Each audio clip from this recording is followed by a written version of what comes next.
अस्सलामुअलैकुम। आज मैं आपको बुक D3 जिसका चैप्टर 1 है उसकी एक्सरसाइज 1B का क्वेश्चन 1 कराऊंगी। आइए क्वेश्चन 1 हम रीड करते हैं। Express each of the following as a fraction in its simplest form. Question 1 के A to F पार्ट है जो हम यहाँ बारी बारी सॉल्व करेंगे। इसका पार्ट A है 7/6A प्लस 4/9A। इसको हमें सिंपलेस्ट फॉर्म में लाना है, मीन्स कि हमें इसको उस वक्त तक सॉल्व करना है जब तक ये सॉल्व हो सकता हो। इसमें हमें दो टर्म्स दी हुई है, दोनों फ्रैक्शंस में दी हुई है। सबसे पहले हम इनका डिनोमिनेटर सॉल्व करते हैं। यहाँ पे 6 और 9 जो है ये डिफरेंट नंबर हैं। अगर डिनोमिनेटर में सेम नंबर दिए हुए हों तो हम उसको वन टाइम लिखते हैं। यहाँ पे 6 और 9 डिफरेंट नंबर है तो हम इनका LCM निकालेंगे। 6, 9। हम 6 और 9 को देखेंगे कि ये कौन से नंबर में एक साथ आते हैं। तो ये 3 में आते हैं, हम इसको 3 से करेंगे। 3 2 जा 6, 3 3 जा 9। अब 2 और 3 ये दोनों अलग अलग नंबर में आएंगे, तो चाहे तो आप पहले 3 से कर लें या चाहे तो आप पहले 2 से कर लें। मैं यहाँ पे 3 से कर लेती हूँ। 2 का 2 लिख देंगे और 3 1 जा 3। अब लास्ट में हम इसको 2 से करेंगे। 2 1 जा 2। अब हम इसका LCM लिखेंगे। इसका जो LCM आया है वो आया है 3 इंटू 3 इंटू 2। 3 3 जा 9, 9 2 जा 18। 18 LCM आया है। अब 6 और 9 का जो हमने LCM निकाला है वो 18 आया है। और यहाँ पे डिनोमिनेटर में जो A है ये सेम है तो हम इसको वन टाइम लिखेंगे। अब हम देखेंगे कि 6 के टेबल में 18 कब आता है। तो 6 3 टाइम्स 18 आता है, तो हम 3 को न्यूमरेटर के 7 से मल्टीप्लाई कर देंगे। अब हम देखेंगे कि 9 के टेबल में 18 कब आता है। तो 9 2 जा 18, तो हम उस 2 को इस 4 से मल्टीप्लाई कर देंगे। तो 7 3 जा 21 प्लस 4 2 जा 8। 21 प्लस 8 29 अपॉन 18A। अब ये मजीद सॉल्व नहीं हो रहा, यही इसकी सिंपलेस्ट फॉर्म है, तो यही इसका आंसर है।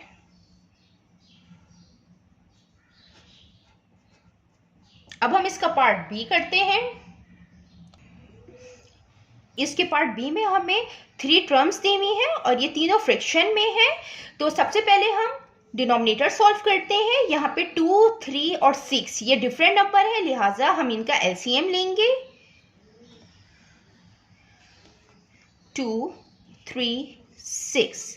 सबसे पहले हम इसको 2 से सॉल्व करेंगे, क्योंकि 2 से ये 2 भी सॉल्व हो जाएगा और ये सॉल्व होगा।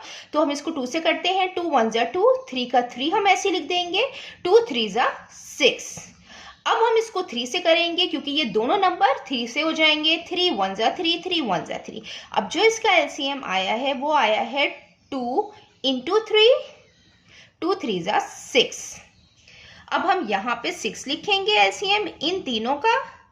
और यहाँ पे जो वेरिएबल B है ये तीनों में सेम है, तो ये हम वन टाइम लिखेंगे। अब हम देखेंगे कि 2 के टेबल में 6 कब आता है। तो 2 3 टाइम्स 6 आता है, तो इस 3 को हम इससे मल्टीप्लाई करेंगे। अब हम देखेंगे कि 3 के टेबल में 6 कब आता है। तो 3 2 जा 6 आता है, तो इस 2 को 1 से मल्टीप्लाई करेंगे। अब 6 के टेबल में 6 कब आता है। तो ये वन टाइम आता है। तो 3 3 जा 9 प्लस 1 2 जा 2 माइनस 5 1 जा 5।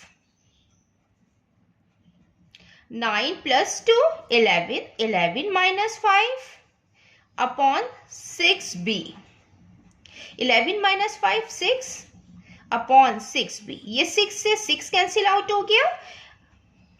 6 1 जा 6, 6 1 जा 6। तो यहाँ पे आया 1 अपॉन B। ये इसकी सिंपलेस्ट फॉर्म आ गई है और यही इसका आंसर है। अब हम इसका पार्ट C करते हैं।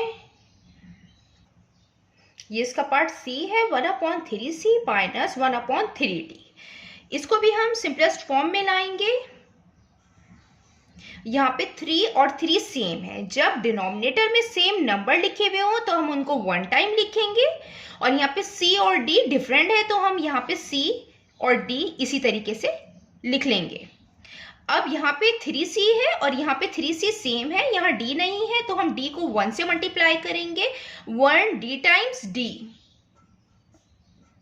यहाँ पे 3d है और ये 3d है, यहाँ पे c नहीं है, तो हम इस c को 1 से मल्टीप्लाई करेंगे, तो 1c times c, d minus c upon 3c into d।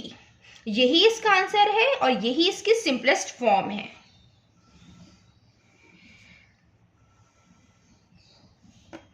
अब हम इसका पार्ट डी करते हैं।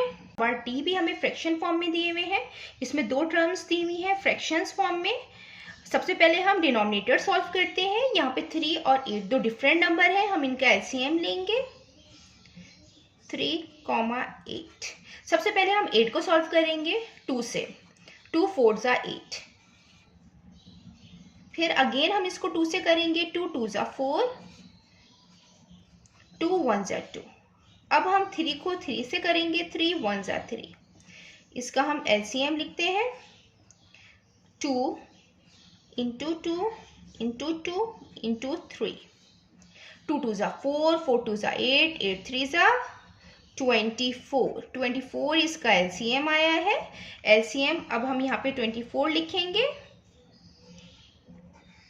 और यहाँ पे डिनोमिनेटर में के सेम है तो हम 1 टाइम लिखते हैं।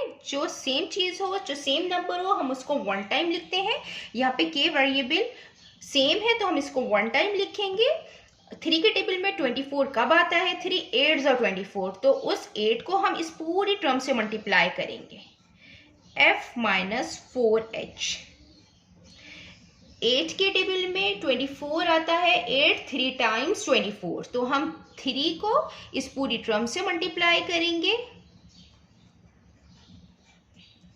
अब हम मल्टीप्लाई करते हैं, इसको हम 8 को इस पूरी टर्म से मल्टीप्लाई करेंगे, 3 को इस पूरी टर्म से मल्टीप्लाई करेंगे, 8f हो जाएगा माइनस 8 4 ज़ा 32, 32h माइनस 3 2 ज़ा 6f। अब ये माइनस साइन भी मल्टीप्लाई होगा, माइनस माइनस प्लस 3 5 ज़ा 15h upon 24k। 8f minus 6f, इस ये दोनों सेम है तो हम इनको माइनस कर देंगे। 8 माइनस 6 2f। ये माइनस है और ये प्लस में है तो माइनस प्लस माइनस होगा, लेकिन साइन बड़े का आता है तो ये हम माइनस साइन ही लगाएंगे और हम इनको माइनस करेंगे। 32 माइनस 15 17h अपॉन 24k। ये हमने इसको सिंपलेस्ट फॉर्म में सॉल्व कर लिया है। अब ये इससे आगे मजीद सॉल्व नहीं हो रहा, तो यही इसका आंसर है। अब हम इसका पार्ट ई करते हैं। ये पार्ट ई है 4a upon x minus 3y plus 3a upon 3x minus 9y। इसको हम सिंपलेस्ट फॉर्म में सॉल्व करते हैं। सबसे पहले हम डिनोमिनेटर चेक करेंगे कि वो सेम है कि नहीं, तो x माइनस 3y है, यहाँ पे 3x माइनस 9y है, तो यहाँ पे 3 अगर कॉमन आएगा तो हो सकता है कि ये डिनोमिनेटर सेम हो जाए। हमारी कोशिश ये होती है कि हम डिनोमिनेटर को सेम बनाएं ताकि इजीली ये सॉल्व हो सके। तो हम इसको लिख लेते हैं पहले 4a upon x minus 3y plus 3a। यहाँ पे अगर हम 3 को कॉमन लेंगे तो यहाँ पे आएगा x माइनस 3 टाइम्स 9 और y माइनस 3y है और ये भी x माइनस 3y है, तो ये सेम टर्म बन गए हैं। यहाँ पे 3 और 3 कैंसिल आउट हो रहा है, 3 1 ज़ा 3, 3 1 ज़ा 3, ये कैंसिल आउट हो गया। तो अब जो डिनोमिनेटर आया है वो दोनों का सेम है, तो जब दोनों का डिनोमिनेटर सेम होता है तो हम उसको 1 टाइम लिखते हैं। हम इसको 1 टाइम लिखेंगे x माइनस 3y। अब x माइनस 3y यहाँ पे सेम है, तो ऊपर जो न्यूमरेटर होता है हम उसको एज इट इज लिख देते हैं 4a प्लस, ये सेम है डिनोमिनेटर तो न्यूमरेटर हम एज इट इज लिख देंगे 4a plus a 5a x minus 3y। अब ये मजीद सॉल्व नहीं होगा, यही इसकी सिंपलेस्ट फॉर्म है और यही इसका आंसर है। अब हम इसका पार्ट f करते हैं। ये इसका पार्ट f है, p plus 3 upon 2z plus p minus 1 upon 6z minus 2p plus 1 upon 3z। अब हम इसको सिंपलेस्ट फॉर्म में लाते हैं। ये 2, 6 और 3 डिनोमिनेटर में ये जो नंबर लिखे हुए हैं ये डिफरेंट है, हम इनका एलसीएम लेंगे। जब डिफरेंट नंबर हो तो हम इनका एलसीएम लेते हैं। 2, 6, 3। सबसे पहले हम इसको 2 से सॉल्व करेंगे। 2 1 जा 2, 2 3 जा 6 और 3 का 3। अब हम इसको 3 से सॉल्व करेंगे। 3 1 जा 3, 3 1 जा 3। इनका जो एलसीएम आया है 2 इंटू 3, 2 3 जा 6, 6 इनका एलसीएम आया है।